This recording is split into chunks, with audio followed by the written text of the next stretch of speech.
एक बार गणेश जी ने पृथ्वी के मनुष्यों की परीक्षा लेने का विचार किया और वह मां पार्वती के पास गए और बोले, माता श्री पिता श्री प्रणाम। प्रणाम पुत्र गणेश, बोलो क्या बात है। माता श्री पिता श्री, मैं पृथ्वी पर भ्रमण के लिए जाना चाहता हूँ और पृथ्वीवासी गणेश चतुर्थी को बड़े धूमधाम से मनाते हैं। मैं पृथ्वी लोक जाकर गणेश चतुर्थी का आनंद लेना चाहता हूँ और अपने भक्तों की परीक्षा लेना चाहता हूँ। अगर आप दोनों की आज्ञा हो तो क्या मैं पृथ्वी पर भ्रमण के लिए जा सकता हूँ? ठीक है पुत्र, गणेश जैसा तुम उचित समझो। जाओ पृथ्वी भ्रमण के लिए। पृथ्वी भ्रमण के लिए मैं एक बालक का रूप ले लेता हूँ। बाल गणेश को लीला धरनी थी, इसलिए उन्होंने एक बालक का रूप बना लिया और भ्रमण के लिए निकल पड़े अपने भक्तों की परीक्षा लेने के लिए। किसी गांव में एक सेठ और एक सेठानी रहा करते थे। सेठ भगवान जी का बहुत बड़ा भक्त था और उनकी पूजा करता था। वह कभी भी कोई भी काम करने से पहले भगवान को याद करना कभी नहीं भूलता था।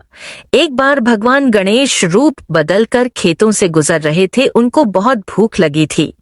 कुछ खा लेता हूँ। ये तो उस भगत का खेत है जो नियमित रूप से मेरी पूजा करता है। भूख बहुत जोरों से लगी है।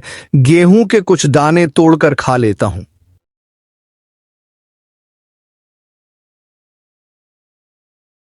गणेश जी ने सेठ जी के खेत से गेहूं के 12 दाने तोड़कर खा लिए। फिर उन्होंने सोचा, मैंने ये कैसी भूल कर दी। मैंने सेठ जी से बिना पूछे उसके खेतों से गेहूं के दाने खा लिए हैं। ये तो चोरी हुई और इस बात का दंड मुझे भोगना होगा। और लड़के के रूप में सेठ जी के पास पहुंचे। नमस्ते सेठ जी, मेरा नाम गणेशा है। मुझे कोई काम मिलेगा। मैं बड़ी दूर से आया हूँ। यदि आप मुझे कोई काम दे दोगे तो आपकी बड़ी मेहरबानी होगी। गणेशा, मैं तुझे काम तो दे देता, पर आजकल मेरे काम में भी बहुत घाटा चल रहा है। मैं तुझे तनख्वाह नहीं दे पाऊंगा। हाँ, मेरे पास तुझे देने के लिए 2 वक्त की रोटी और रहने की जगह मिल जाएगी। ठीक है सेठ जी, मैं सारा काम कर लूंगा, आप चिंता मत करो। धीरे धीरे गणेश जी नौकर के रूप में सेठ के घर नौकरी करने लगते हैं। वह घर और दुकान का सारा काम संभाल लेते थे, जिससे सेठ बहुत खुश था।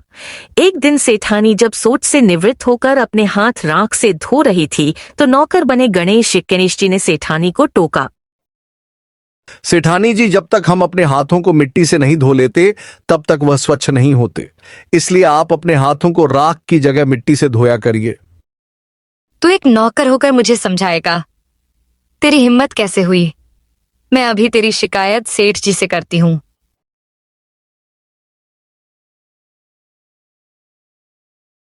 सुनो जी, जब मैं सोच से निपट कर आई और अपने हाथ राख से धोने लगी तो गणेश ने मुझसे कहा कि मैं अपने हाथों को मिट्टी से धोया करूं।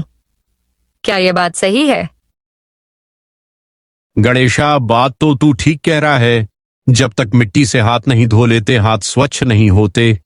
यह गणेशा तो बहुत समझदारी की बातें करता है, हमारा भला सोचता है। सुनो जी, कल मुझे गंगा स्नान के लिए जाना है। आप चलोगे मेरे साथ? सावित्री, तुम एक काम करो, कल गणेशा के साथ ही चली जाओ। मुझे दुकान पर काम है। सेठ जी, आप चिंता मत कीजिए, मैं सेठानी जी का पूरा ख्याल रखूंगा और अच्छे से स्नान कराऊंगा। अगले दिन सेठानी गंगा घाट पर गंगा के किनारे बैठकर स्नान करने लगी और गणेश जी वहां गए और सेठानी जी को बीच गंगा में ले जाकर डुबकी लगाकर वापस किनारे पर ले आए। इस पर सेठानी जी बहुत गुस्सा हुई। उन्होंने गणेशा से कहा, गणेशा, ये तूने क्या किया? मैं किनारे पर बैठकर ही स्नान करने वाली थी। मुझे डुबकी नहीं लगानी थी। सेठानी जी, जब तक गंगा स्नान में गंगा में डुबकी नहीं लगाई जाती, गंगा स्नान अधूरा माना जाता है और मोक्ष की प्राप्ति नहीं होती। गंगा स्नान तो डुबकी लगाकर ही पूर्ण होता है। मुझे ज्यादा समझाने की जरूरत नहीं है। अब चल, तू घर जाकर तेरी शिकायत में सेठ जी से करूंगी। घर जाते ही सेठानी सेठ को यह बातें बताती है। गणेशा, तुमने ऐसा क्यों किया? सेठ जी, आप ही बताओ, जब तक हम गंगा में डुबकी नहीं लगा लेते तब तक स्नान पूर्ण नहीं होता। मैं सही कह रहा हूं ना? अब किनारे पर बैठकर स्नान करने का क्या फायदा? यह गणेशा तो बड़ी बुद्धिमानी की बातें करता है, हमारे बारे में कितना अच्छा सोचता है। गणेशा इसी तरह सेठ जी के सारे काम करने लगा था। गणेशा के आ जाने से सेठ जी का व्यापार भी अच्छा हो गया था। एक दिन सेठ जी ने घर में पूजा का आयोजन किया और गणेशा को सेठानी जी को बुलाने के लिए कहा। गणेशा, जाओ जाकर सेठानी को बुलाकर लाओ, पूजा का समय हो रहा है, हमें मंदिर निकलना है। ठीक है सेठ जी, मैं अभी सेठानी को बुलाकर लाता हूं। गणेशा सेठानी को बुलाने चला जाता है। अरे सेठानी जी, आपने ये काली साड़ी क्यों पहनी हुई है? आप पूजा में काली साड़ी ना पहनकर लाल रंग की साड़ी पहन लो। पूजा में लाल रंग शुभ माना जाता है। काली साड़ी ही पहनूंगी। अब मैं कपड़े बदल चुकी हूँ, मैं दोबारा तैयार नहीं हो सकती। और तुम मुझे इस तरह उपदेश देने वाले होते। कौन हो? अभी सेठ जी से जाकर बताती हूँ। सेठानी सेठ जी के पास जाकर सारी बातें बताती है। यह बातें हमें याद नहीं रहती। गणेशा ठीक ही कह रहा है, पूजा में लाल रंग सच में शुभ माना जाता है। एक काम करो, तुम लाल रंग की ही साड़ी पहन के आओ। यह गणेशा तो हर वक्त हमारी अच्छाई के बारे में ही सोचता है, वरना कौन आजकल किसी की भलाई सोचता है। ऐसे ही कई दिन बीत रहे थे और गणेश चतुर्थी आती है। अरे सेठानी जी, जल्दी जल्दी घर की साफ सफाई कर लो, हमें बाजार से गणेश स्थापना के लिए गणेश की मूर्ति भी लेकर आनी है। जी सेठ जी, मैंने पूरे घर की सफाई कर दी है और घर में पूरी सजावट भी कर दी है। ये देखिए, यह मंदिर स्थापना और पूजा की जगह है। हम यहाँ पर गणेश जी की मूर्ति की स्थापना करेंगे। गणेशा मूर्ति के स्थान पर जाकर बैठ जाता है। यह देखकर सेठ को गुस्सा आ जाता है। गणेशा, यह कहाँ की समझदारी है? मैं तो समझता था तुम बहुत समझदार हो, बड़ी बड़ी ज्ञान की बातें करते हो और खुद ही अज्ञानी बनकर उस स्थान पर बैठ गए हो जहां गणेश जी की मूर्ति का स्थान है।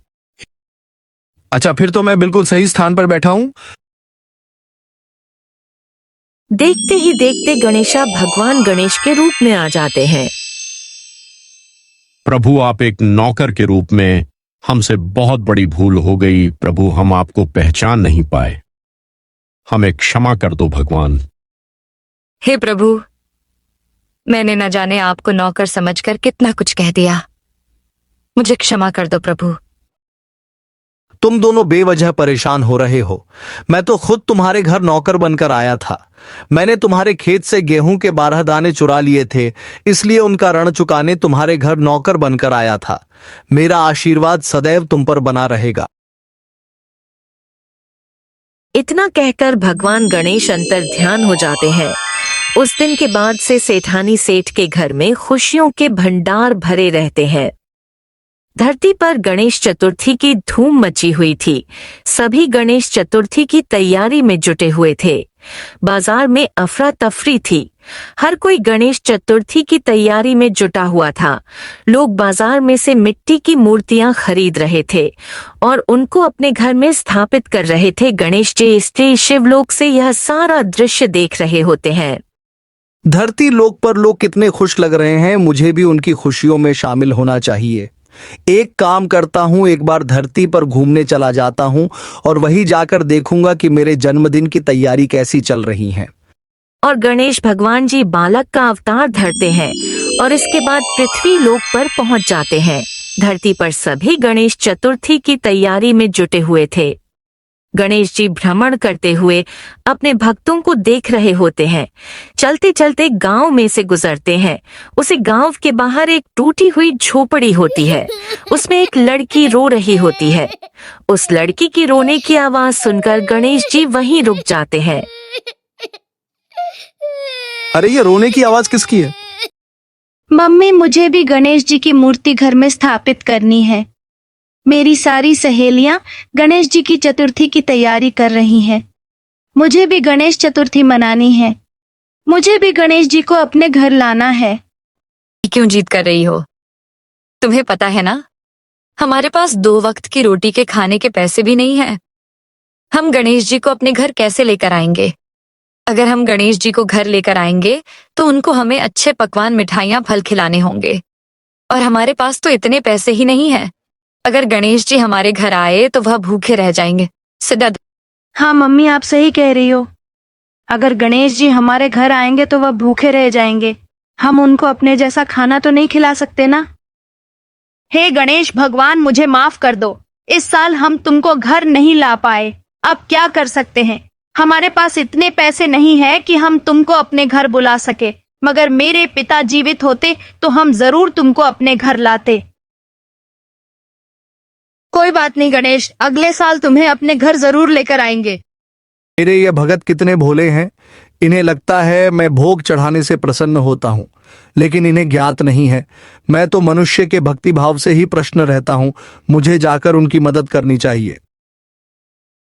अरे बालक, तुम कौन हो? मैया, मेरा नाम गणेशा है। मेरे पास कोई घर नहीं है। क्या मैं कुछ दिनों के लिए आप लोगों के साथ रह सकता हूँ? इसके बदले आप जो बोलोगे मैं वह सारे काम करूंगा और मैं आपकी सारी बात भी मानूंगा। नहीं, इसे मैं मना नहीं कर सकती, वरना मुझे पाप लगेगा। कोई नहीं, कुछ ही दिन की ही तो बात है, आधा रोटी कम खा लेंगे।